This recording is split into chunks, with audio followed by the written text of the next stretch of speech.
Hi everyone, welcome to Leisrealtalk. Good evening, good afternoon, and good morning. All right, I was going to talk to you about China's stock market and its economy, but I saw this news that came out today about Xi Jinping having cancer, and I think it's worth a live stream discussion. So people don't believe. Oh, excuse me. What's that sound? Oh, it's actually YouTube telling me that I'm live. Last weekend, I did a program on Xi Jinping's sudden weight loss. I said it's premature to say he's having a health problem. Guess what? Today, the Chinese community on X was celebrating a news that Xi Jinping got cancer. And according to this internet post, it's not just an ordinary cancer. He's suspected of having a deadly one, pancreatic cancer. So let me tell you what I read, and then you can decide if it's rumor or not. The Chinese word rumor, 谣言, is dubbed as 遥遥领先的预言. So it means foretelling prophecies. So rumors are also foretelling prophecies. Okay, so regardless if Xi Jinping has cancer, he's certainly overwhelmed by the many challenges he faces and might have planned for a strategic contraction for the next few years for him to regain strength. And so in the second half of this program, I'll tell you about CCP's strategic contraction plan. So first things first, let me tell you about the cancer rumor and where that came from. So the post is supposedly written by a nurse in Beijing. Let me share the screen. I think this one, here we go. Yes. This is better. Okay. So the post is written by a nurse in Beijing, and she said, I'm a nurse. You can read that. And she got the information from a classmate. And that's about it. And Xi Jinping underwent a PET-CT scan and due to weight loss and found something's wrong with his pancreas.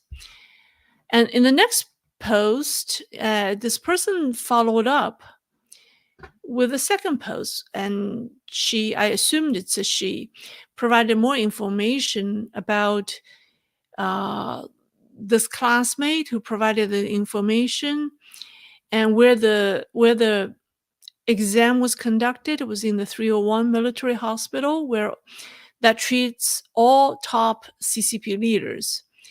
And then the person said that she didn't believe it first, but after comparing Xi Jinping's picture at Zhang Kehui's funeral on the 17th of January, she was convinced that something was wrong.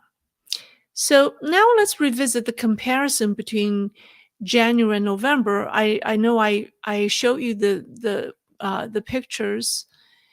So here is the picture taken from November and January at two funerals. By the way, this Zhang Kehui, you might wonder why Xi Jinping went to this funeral. Who is he? Well, he was the vice chairman of CPPCC, but he was the highest ranking CCP official who was a Taiwanese. Attending his funeral was significant for Xi Jinping in the aftermath of the Taiwan election, with William Lai winning. So that's who he was. So if you look at the suit that he's wearing, I mean, Xi Jinping looks like he is wearing an oversized jacket. You could tell he lost weight. His face is smaller. His shirt collar is looser. And in the right picture, you could see his shirt, right? The cuff is shown.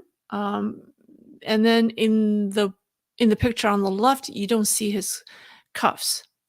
So he obviously has lost weight. Here's another picture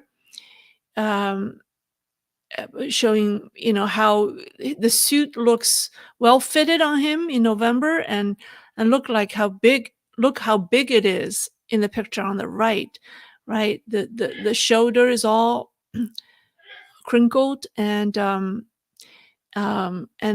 the shirt is just looks too big on him. Yeah, and also when he bows, you see how in the picture on the right, it looks like it's too big. Okay, so,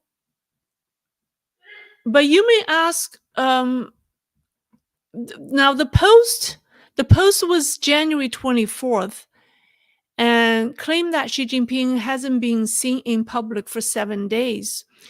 Well, he appeared in public on that day to welcome Uzbek president in Beijing for the state visit. So there he is. Oh, the picture overlapped. I don't know what happened. Oh, here's a better picture. So here he is in Beijing on January the 24th, on the day that that post came out. The post said that he had not been seen for 7 days, but on that day he did appear in public. Maybe the post was written before this ceremony. So,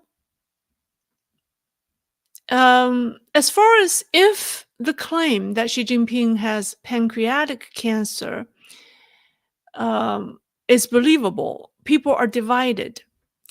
First of all, Xi Jinping's sudden weight loss has been widely observed, and there's no dispute about that. And not just, I mean, there are a lot of people in China who have noticed his sudden weight loss. So the dispute isn't about his weight loss. Now, the people who don't believe that he has pancreatic cancer argue that his health problems are guarded as top secrets by the CCP. They are the secret of secrets. It's highly unlikely that it's circulating in the medical community in Beijing as described in the post. And so it's highly fabricated. Now, if it's fabricated, if this rumor is fabricated, it's most likely fabricated by Xi Jinping's enemies, political enemies, there are many. And it was fabricated by someone with a fair amount of medical knowledge, or someone who's done the due diligence to create something that looks credible. Because PET CT scan is the most useful test for determining the stage of cancer, and is more accurate than any other test in finding local or metastatic tumors. Metastatic tumors. Sorry. Metastacism. So in any case, the rumor is a type of information warfare against Xi. Don't ever underestimate the power of this type of misinformation. Now, think about it. If people in Xi's inner circle suspect that he is dying, they will have to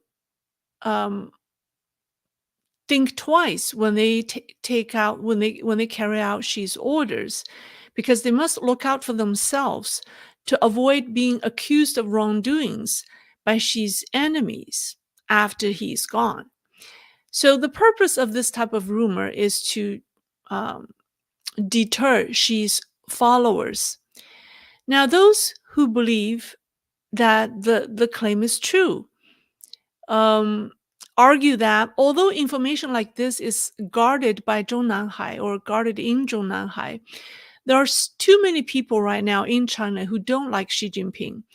Pancreatic cancer is one of the deadliest cancer. The 5-year survival rate after diagnosis is only about 10%. So the most important early symptom of pancreatic cancer is unexplained rapid weight loss. And if Xi Jinping does have pancreatic cancer, the CCP will have a political crisis, a major one.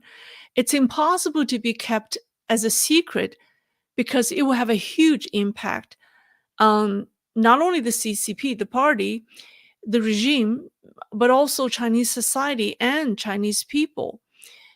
It will spread like wildfire and impossible to contain. in today's China, the more something is guarded as secret, the more likely it's leaked. It's this reverse psychology.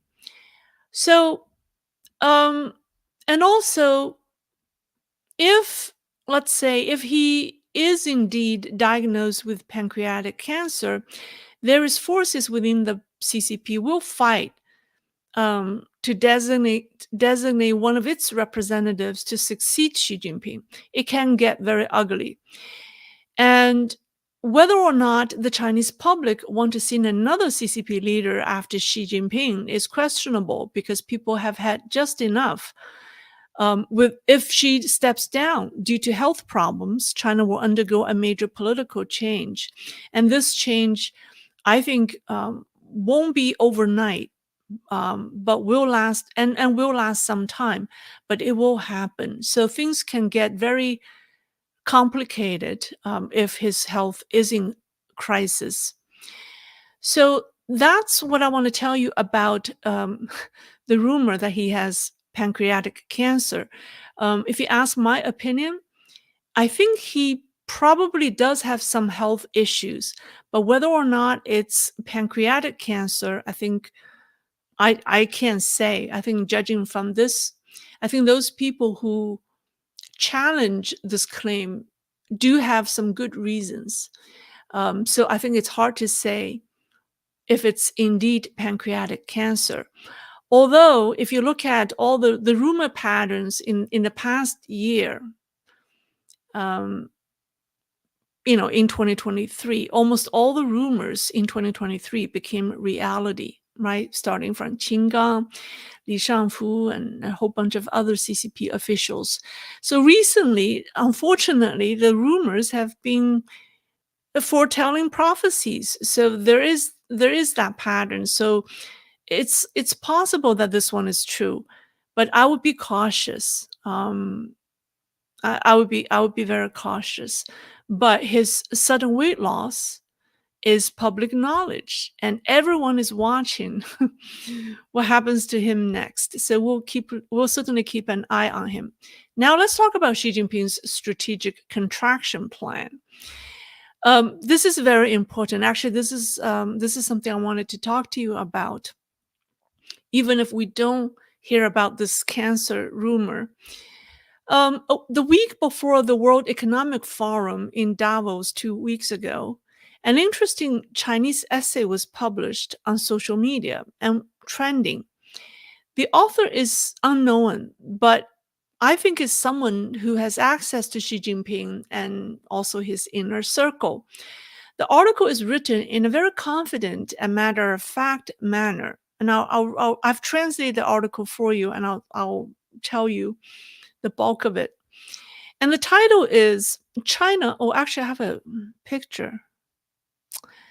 No, I don't. I have provided the link in the description to the article in Chinese. If you read Chinese, or if you have someone who can translate it for you. So the link is in the description of this video. So the title is called China's Forced into a Strategic Contraction. Let me come back. Now, Chinese leaders don't let their thoughts known. They're very careful to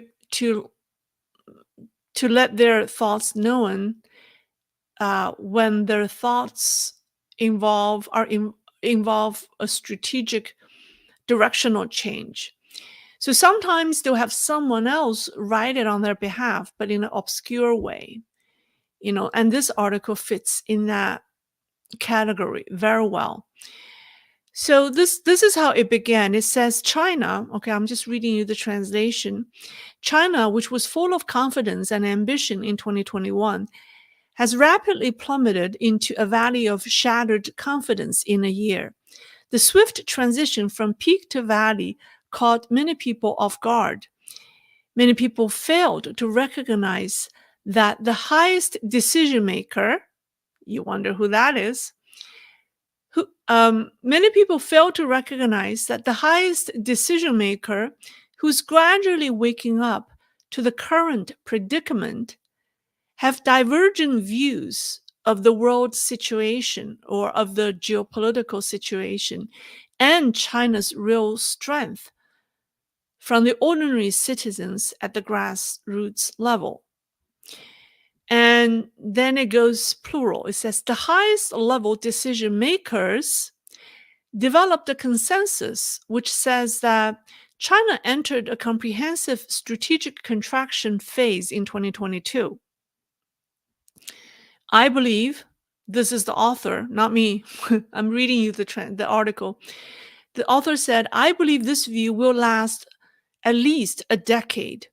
The primary reason is the significantly more severe economic challenges than what we see. And listen to the next sentence. While China's economy won't collapse, it will gradually decline and stagnate. The key issue is we are running out of money. Across various sectors and administrative levels, including governments, enterprises, residents, everyone suffers from a severe shortage of money. Therefore, during this long strategic contraction phase, we must promptly adjust and reevaluate our understanding to navigate potential pitfalls. Okay, and then the article spelled out 5 strategic adjustments, and I think you'll find these very interesting. Excuse me. Sorry. Oh, reading these takes a lot of strength of my voice.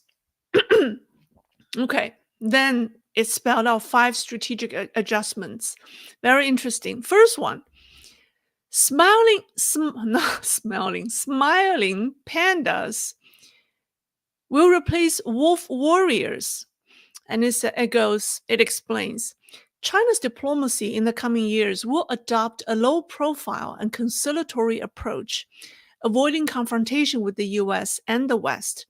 Instead, it will actively seek to improve relations with the US, Europe, Japan, South Korea, Australia, and India. China will aim to replace the wolf warriors with smiling pandas, relying on diplomats who understand the West. China is deeply concerned that if American capitals and Western businesses collectively withdraw from China, its economy will be crushed. Okay. Adjustment number 2, ending the Belt and Road Initiative. The BRI, which started a decade ago, is approaching its end of life. Over the past 10 years, China has invested a total of $1 trillion in BRI. Many recipient countries, especially African nations, are unable to repay their debts, with around 80% of the investments becoming bad debt. So 80% of the investments have become bad debts. Now, with China facing a shortage of funds and the inability to recover outstanding credit debts, the scale of overseas infrastructure investment and assistance programs would be significantly reduced or terminated. Italy publicly exited the initiative at the end of last year, and more countries are expected to follow suit. Adjustment number 3, actively de-escalating in geopolitical hotspots and conflict zones. And it goes on explaining like this. China has no plans to use force against Taiwan in 2027 or 2035. And there has never been such a plan, nor have I heard of such a plan. The above quote, okay, let me read you the quote.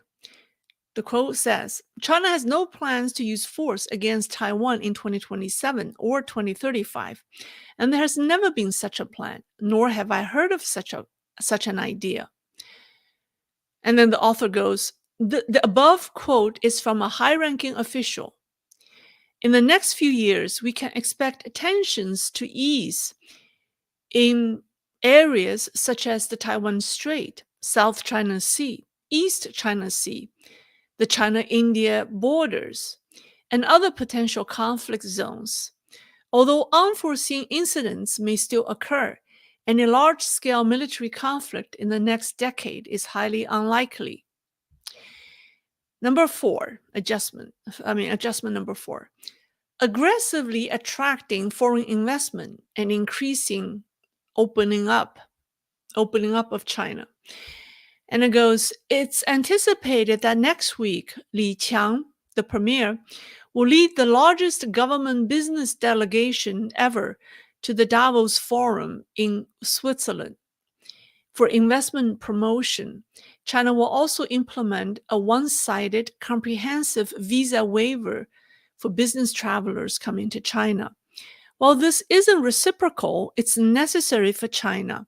After 3 years of pandemic controls, Beijing has realized that the world can exist without China, but China can exist or cannot exist without the world. The concept of an economic self-reliance program has been abandoned. China's economic model relies on both imports and exports, and the decline in consumption and exports has been significant. So, in the coming years, China will introduce more favorable policies to attract foreign investment. Last one. Reducing the use of economic measures for achieving diplomatic goals. As China's economic challenges deepen, the exports decline. As China's economic challenges deepen and its exports decline, the country will find it increasingly difficult to use economic sanctions or retaliatory measures to achieve diplomatic objectives. China's economic model heavily depends on importing natural resources and exporting consumer goods. Last year, China began to significantly alter and shift numerous economic sanctions, even when there were no concessions made from the other side. Okay, and then the last paragraph kind of summarize, I think is important. Let me read that to you. It says, China is entering strategic contraction phase, returning to Deng Xiaoping's hide one's strength and bide one's time strategy. The next 10 years will be dominated by the need to address severe domestic issues, especially economic weaknesses, debt crises, real estate bubbles, high unemployment, declining population, and a lack of confidence. And it says, during this time, China's GDP would drop significantly from being 77% of the US GDP in 2021 to less than 50%. And the technological gap will widen. Now listen to this last sentence. I think it's important. It says, some may speculate that China, amid mounting internal difficulties, may gamble by resorting to aggressive external actions to break out of the current predicament. However, I can only say that people who hold this view know very little about the status among the top leadership. ... The article ended with 3 dots. Okay, now, like I said, it's unclear who the author is, but he does seem like someone who is well connected to the top leadership. Or this writing may be authorized, right? Commissioned by the top leadership. This writing may be intentionally released by Xi Jinping's team to send a few messages to the West in this indirect way, because it will be well received or better received if it's told from an insider's perspective, right? The way it's crafted is to make the outside world believe that these are the strategic changes that the Xi regime is making. So the messages it's trying to send is, one, that it won't attack Taiwan in the near future. 2, Beijing is resorting to Deng Xiaoping's economic reforms and opening up again, and everyone is welcome to come to China. And number 3, China isn't interested in competing with the United States and the West because it has tons of internal problems. and these messages are consistent with the tidbits that we've seen, in the past couple of weeks or even months, um, after Xi Jinping's visit to San Francisco. I think CCP is trying to send this conciliatory tone, so it's consistent. So I think this article serves that purpose. But the problem is, will the rest of the world buy it or believe the CCP again? I don't think so. People have learned their lessons the hard way, and it's too late. People have seen the true face of a communist regime. So without fundamental political reforms, anything the regime promises isn't to be trusted. Now, I also want to mention that the reason why I think this article does represent, um, to some extent, the view that Xi Jinping and his team temporarily holds for the time being, because they're under so much pressure. The reason why I believe it does come from them, because last August and September, the central government collected input from provincial leaders about the agenda for the upcoming third plenary session of the 20th Party Congress, which was supposed to be held last fall. But it has been put off indefinitely. Still, we have not even heard about, because the third plenary session of each party Congress is to discuss the economy, the economic strategy for the next 5 years. So it hasn't been held. We're in January and nothing has been announced. And the reason it was put off, because when the central government collected feedback from the provincial leaders, the collective feedback were: one, stop wolf warrior diplomacy and restore relations with the West, and stop the exodus of foreign companies to stabilize employment.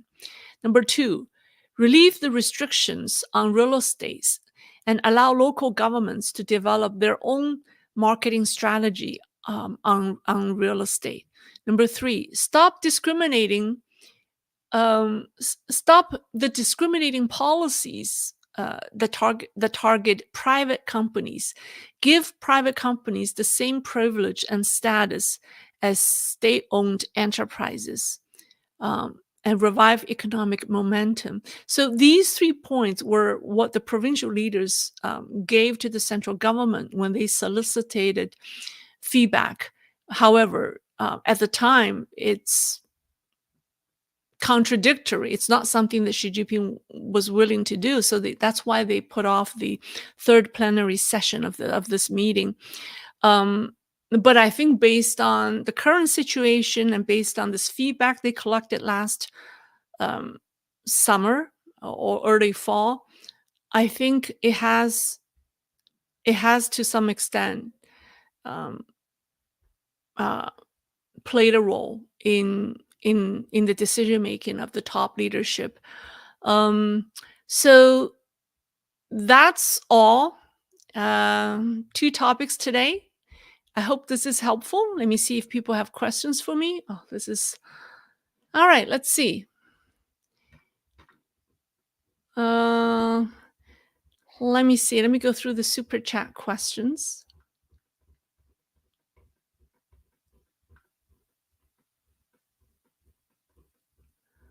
All right.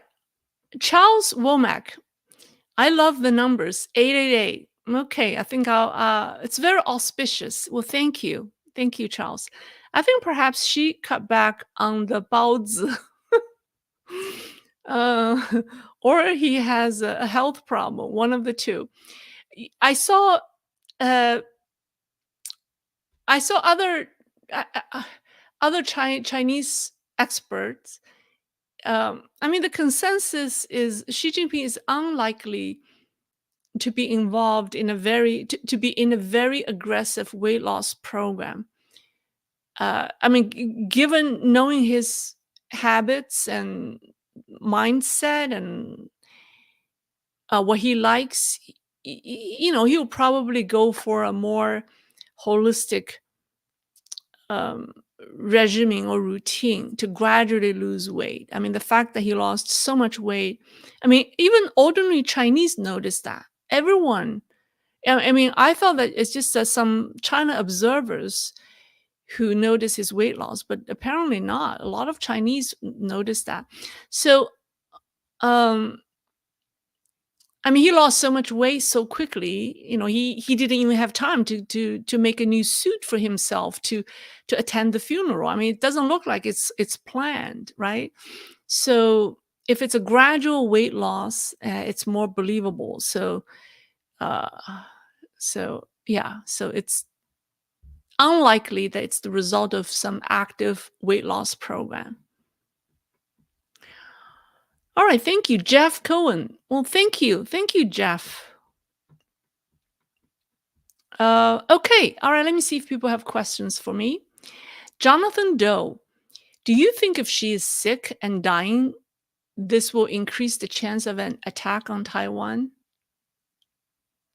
I don't think so. I think if he's sick, I think he will probably step down because his oppositions will not allow him to hold on to power if he's sick. Even if he doesn't have pancreatic cancer, if he has some kind of serious illness or condition, um, I think his opposition, it will become a political issue for the party. People will use that against him. So it's highly unlikely that um, he will he will do something. Although it's hard to say. I mean, there's always with a dictator, is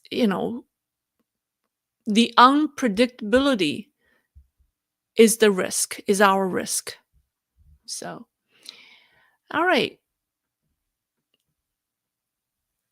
From Cyril Farum, I agree it's too late. He's a drinker, lots of calories. Yeah, he's a heavy drinker. Um, all right, let's see. Let's see. Here's a question from a vegan T-Rex. CCP wants to contract, and regroup. Should the West trust them and invest in them again, or is it a bluff as well? I think it's part of it is a bluff.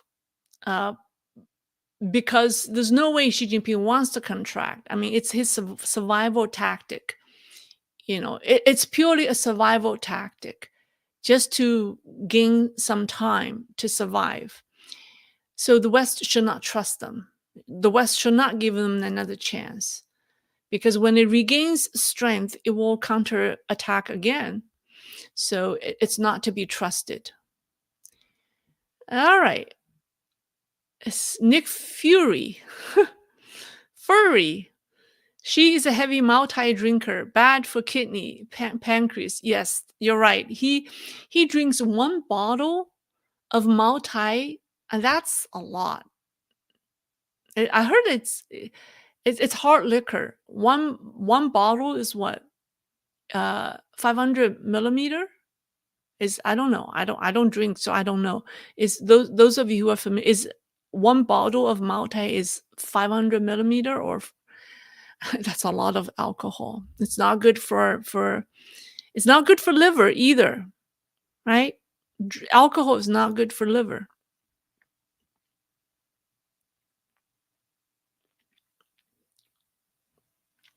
Moonwalker. Lei, are you aware of anyone in the CCP is even worse than she in case she steps down? They're all the same. I always say this. It's as long as you want to defend the party, as long as you want to safeguard, protect the regime, then you will do, no matter who you put in that position, he or she will be the same as she. She will be the same as she. So it's the system, it's the ideology that will force them to do certain things. Yeah, so the only person who can bring positive changes to China is to overthrow the regime and start real political reforms. Okay, Semtax86. How will CCP pick a new leader if she is too sick to rule? I think it will through some ugly internal political struggle. And we have not seen anything like it in the history of CCP. It will be a while. It will be fun to watch from the outside. I don't think it will be fun for people living in China to go through that because it could bring serious political turmoils and instability. But for China watchers outside, it's going to be very dramatic, I think. But it's not good. It's not good for people inside China. 53% alcohol. Wow. Um, okay. All right. Somebody says 750 millimeter at 880 proof. Wow. 750 millimeter. That's a lot. 880 proof. That's a lot of alcohol. All right. Thank you. All right. Let me see. From Perry Cross. I loved your analysis of the Brandon Kavanaugh piano video yesterday, but I don't understand how that thuggish attitude fits in with Chinese reverence for face. Are they really stupid? Um, the Chinese reverence for face, the traditional Chinese, Chinese are concerned about saving face, but it's really to save other people's face. I mean, it's the same etiquette that like I said, the essence of etiquette is to think of others first. So you don't. So the Chinese culture, in traditional Chinese culture, people try not to make other people look bad. So they try to save their face, right? You try to save each other's face so you can harmoniously, get along. Um, but in the CCP culture, today's culture in China is not the traditional Chinese culture. The culture you see in China today is the CCP culture, which has been changed and altered. So in today's China, people aren't concerned about other people's feeling. They're always preoccupied with saving their face. So it's the opposite. The CCP culture is going against traditional Chinese culture. So yeah, you are. Uh, so that attitude is like you said, thuggish. Yeah. Jean. Well, thank you, Jean. Any update news on Liu Yuan? No, I have not heard anything. I'm releasing a video tomorrow, hopefully, on the most dangerous woman in China. Um, you stay tuned. It's please subscribe if you haven't. So instead of having a princeling, a male princeling Liu Yuan, General Liu Yuan, we now have a female princeling, who was called the most dangerous woman in China, who dared or dares to challenge Xi Jinping.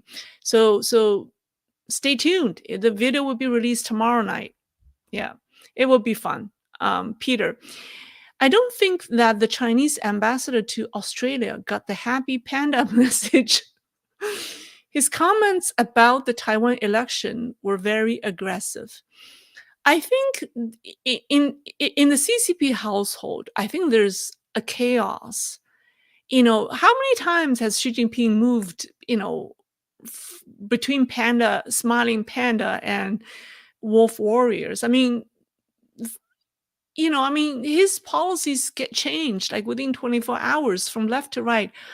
A lot of people can't follow his direction. So I don't know. I think maybe it's lost in translation or it's lost in passing down Who knows? Or maybe he's deliberately defying his order. Who knows? Or maybe Australia was an exception. Anyways, yeah, I think this unpredictability is a very strong trait of CCP operation in its last stage. It's highly unpredictable what they can do. Um,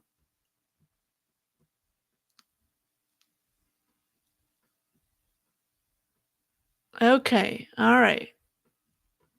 Okay, Thomas Waldron. Let's see. She has accumulated political liabilities all over the world. His friends in his gang of four, uh, Russia, Iran, and North Korea, are making mischief worldwide. He may be too weak for more trouble. If he's healthy, I think he is not weak for more trouble. But if he's sick, you're right, he's too weak for more trouble.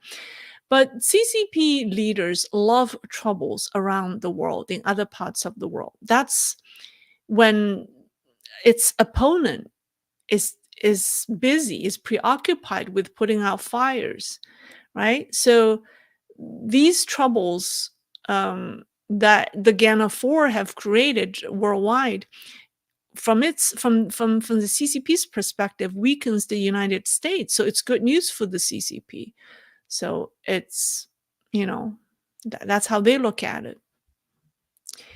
Um, from Nick Fury, if she passed away, would he be embalmed like Mao? I doubt it. I think, I doubt it. I think, think about how many people in China, just look at the amount of celebration today on X.